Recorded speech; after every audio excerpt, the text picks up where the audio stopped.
Les ponts suspendus font partie des ouvrages les plus spectaculaires du monde. Certains, comme le Golden Gate de San Francisco, sont même devenus les symboles de toute une ville.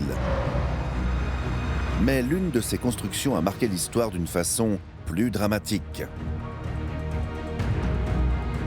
Direction les États-Unis et la ville de Tacoma dans l'État de Washington, où un pont suspendu s'est effondré quelques mois à peine après sa mise en service. Voici le nouveau pont du détroit de Tacoma qui a coûté 6,5 millions de dollars et qui franchit le Puget Sound. Nous sommes le 1er juillet 1940. Le pont du détroit de Tacoma est inauguré en grande pompe. Long de 1810 mètres, le pont relie la ville de Tacoma à celle de Gig Harbor, située sur la péninsule olympique. Il franchit un bras de mer connu sous le nom de Puget Sound. La construction de l'ouvrage aura duré 1 an.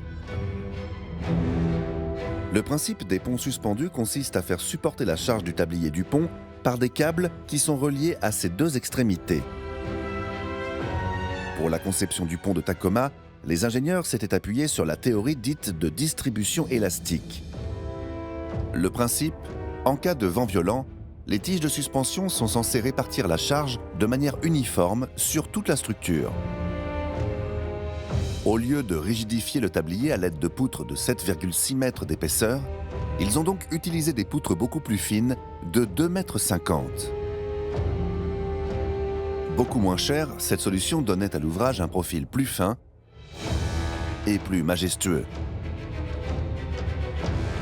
Mais le 7 novembre 1940, à peine 4 mois après sa mise en service, et alors que des vents de 65 km/h soufflaient dans la région, le pont va entrer en oscillation. Le tablier va se tordre petit à petit et les mouvements vont gagner en amplitude. Malgré ses 15 000 tonnes d'acier et de béton, le pont de Tacoma semble devenir aussi fragile qu'un simple jouet d'enfant.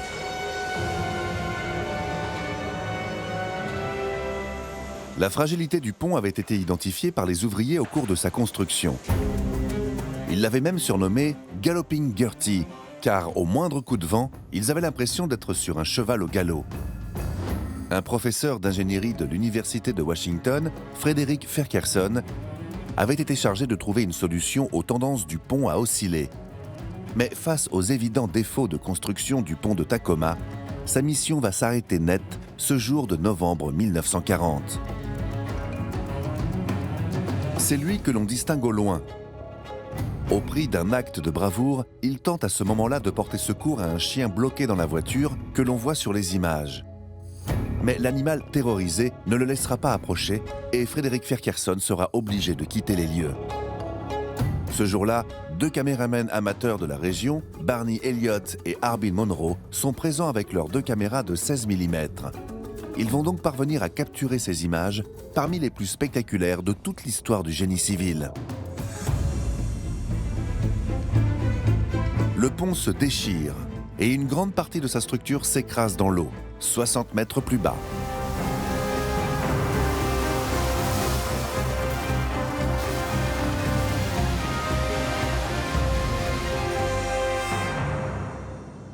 Par chance, le pont aura pu être évacué avant son effondrement.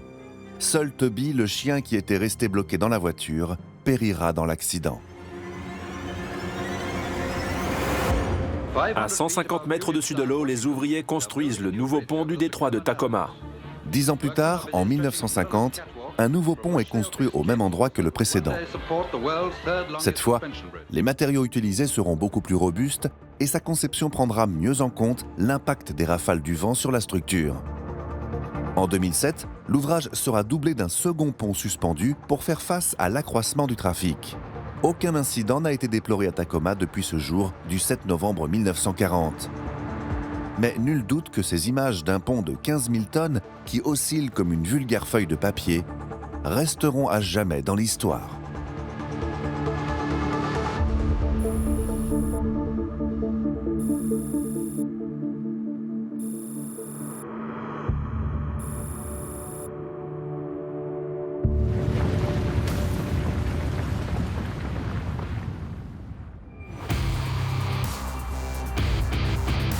Quelle que soit sa conception, un pont nécessite une surveillance régulière pour anticiper le risque d'une éventuelle dégradation de sa structure.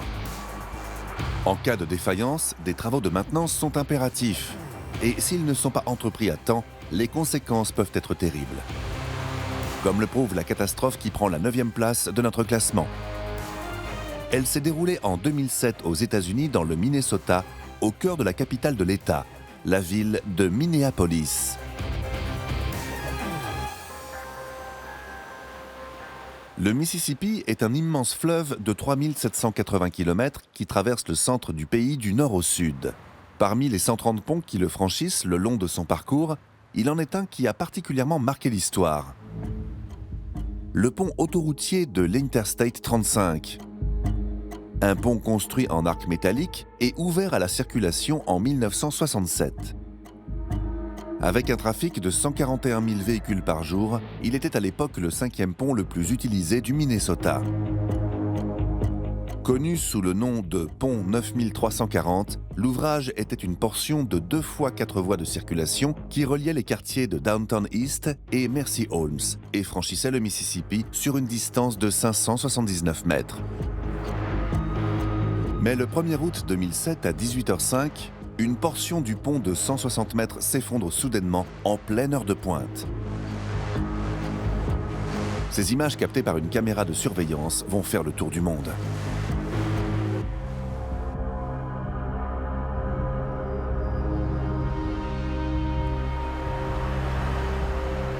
Au total, 111 véhicules font une chute de 35 mètres. Certains se retrouvent bloqués dans les décombres de béton et d'acier. D'autres sombrent directement dans les eaux du Mississippi.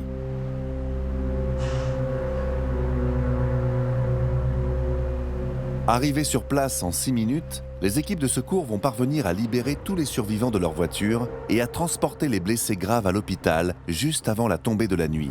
Une véritable prouesse. Mais entre les courants et les décombres du pont détruit, retrouver les victimes qui sont tombées dans le fleuve va s'avérer être un véritable défi. 3 jours après la catastrophe, l'attente et la douleur sont terribles. Des dizaines de proches des victimes de l'effondrement du pont et des personnes toujours portées disparues ont été amenés sur le site de la catastrophe pour se recueillir ensemble.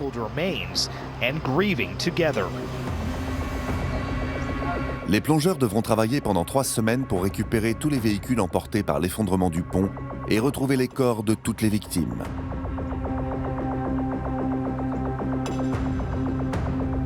Le bilan fera état de 13 morts et 145 blessés.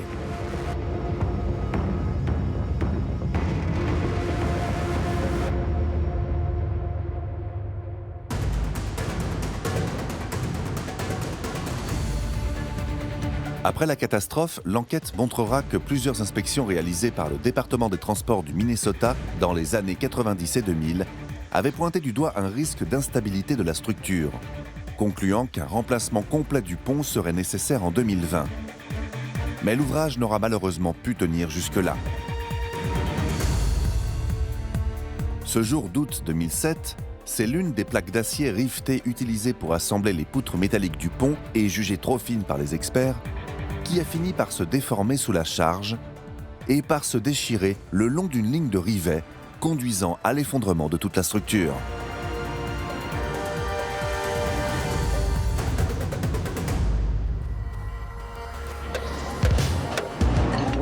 Les ouvriers coulent du béton, soudent et assemblent les pièces sans relâche. Le nouveau pont de l'Interstate 35 est en train de prendre forme.